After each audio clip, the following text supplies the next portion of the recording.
So before we get started here, I want to give you guys a little bit of a sneak peek into what you're going to build.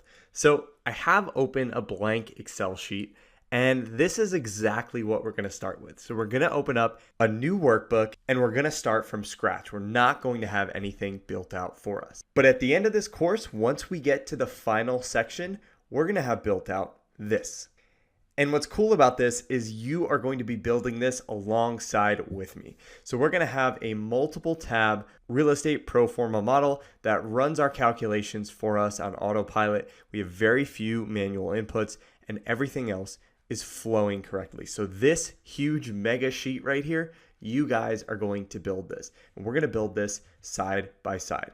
We're going to make sure that we have error checks to make sure that everything is going to be working correctly and flowing correctly. So I just wanted you guys to get a really quick peek at what you're going to be building in this course. So I'm looking forward to diving in, and I'll see you in the next lesson.